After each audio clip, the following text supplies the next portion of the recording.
नमस्कार, कैसे हैं आप सब। मैं अनुष्का एक बार फिर आप सबका स्वागत करती हूँ एएसपी की ब्लॉकचेन पाठशाला में। आज हम जानेंगे कि ब्लॉकचेन है क्या, इसकी ज़रूरत क्यों हुई और किसने इसको इन्वेंट किया है। बट उससे पहले एक सबसे ज़रूरी काम कर लीजिए, प्लीज़ इस वीडियो को लाइक, शेयर और सब्सक्राइब करें अगर आपने अभी तक सब्सक्राइब नहीं किया है तो। अब हम समझते हैं कि एक्चुअली ब्लॉकचेन है क्या। हम सबको पता है कि बहुत करप्शन है हर जगह, पर चाहकर भी हम उस करप्शन को नहीं रोक पाते। क्यों? उसके कुछ रीज़न्स हैं। सबसे पहले तो ऐसा कोई भी ट्रांजैक्शन नहीं होता जिसके रिकॉर्ड्स नहीं हो। ऑलमोस्ट हर ट्रांजैक्शन के रिकॉर्ड होते हैं, बट वो ट्रांजैक्शंस कभी हमारे पास तक आते ही नहीं हैं। और कभी अगर वो ट्रांजैक्शन आ भी जाए तो हम उन ट्रांजैक्शन पे विश्वास नहीं कर पाते, क्योंकि हम यूजुअली सेंट्रलाइज सिस्टम पे ही काम करते हैं। सेंट्रलाइज सिस्टम अगर मैं समझाऊँ तो जिसका सिर्फ एक ही एडमिन है, जहाँ पे पूरा कंट्रोल, पूरे सिस्टम का कंट्रोल किसी एक इंसान के पास है। तो कभी भी वो इंसान उस रिकॉर्ड्स को चेंज कर सकता है। तो वो रिकॉर्ड मिलने के बाद भी हम रिलाई नहीं कर पाते कि वो रिकॉर्ड जेन्युइन भी है या नहीं है। तो इन्हीं सारी प्रॉब्लम्स को दूर करने के लिए ब्लॉकचेन का इन्वेंशन हुआ। यूँ तो ब्लॉकचेन 90s में ही आ गया था, बट 2009 में संतोशी नाकामोटो जी ने बिटकॉइन बनाने के लिए इसको यूज़ किया। उसके बाद से ही वर्ल्ड में क्रिप्टो करेंसी का बूम आया है।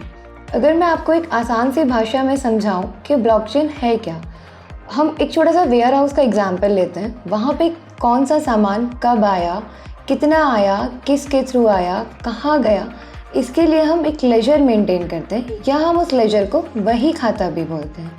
तो यहाँ भी हम ब्लॉकचेन से वही खाता मेंटेन करते हैं। बस फ़र्क इतना सा है कि यहाँ हम उसी वही खाते को डिजिटली मेंटेन करते हैं। अब हम समझते हैं कि एक्चुअली ब्लॉकचेन फंक्शनिंग कैसे करता है और इसका नाम ब्लॉकचेन क्यों है। और जैसा कि आप समझ सकते हैं इसके नाम से ही कि यहाँ पे काफ़ी सारे ब्लॉक्स को मिलाकर एक चेन बनती है, इसीलिए हम इसको बोलते हैं ब्लॉकचेन। और हर एक ब्लॉक में इम्पॉर्टेंट इन्फॉर्मेशन या डेटा स्टोर होता है। इम्पॉर्टेंट इन्फॉर्मेशन से अगर मैं बोलूँ तो कि किसी भी कॉइन के लिए वो कॉइन कब किसने कितना परचेज़ किया, उन सारे ट्रांजैक्शन का रिकॉर्ड स्टोर होता है। ऐसे ही हर चीज़ के लिए उसकी इम्पॉर्टेंट इन्फॉर्मेशन अलग होती है। तो इन ब्लॉक्स में हम 3 चीज़ों को स्टोर करते हैं। सबसे पहली चीज़ होती है कि जो भी इम्पॉर्टेंट इन्फॉर्मेशन है वो हम रिकॉर्ड करते हैं। दूसरी चीज़ होती है इंडिविजुअल हैश। हर ब्लॉक का एक यूनिक हैश होता है, जैसे कि हमारे फिंगरप्रिंट्स, आधार कार्ड, जो हर इंसान का यूनिक है। सिमिलरली हर ब्लॉक का एक यूनिक हैश होता है जो कि उस ब्लॉक में स्टोर होता है। थर्ड, जो लास्ट चीज़ इस ब्लॉक में स्टोर होती है वो होता है उसके प्रीवियस ब्लॉक का डेटा। ऐसे ही हर ब्लॉक में 3 चीज़ें स्टोर होती हैं। पहला कि इसकी इंपॉर्टेंट इन्फॉर्मेशन, दूसरा उसका यूनिक हैश और तीसरा उसके प्रीवियस ब्लॉक का डेटा।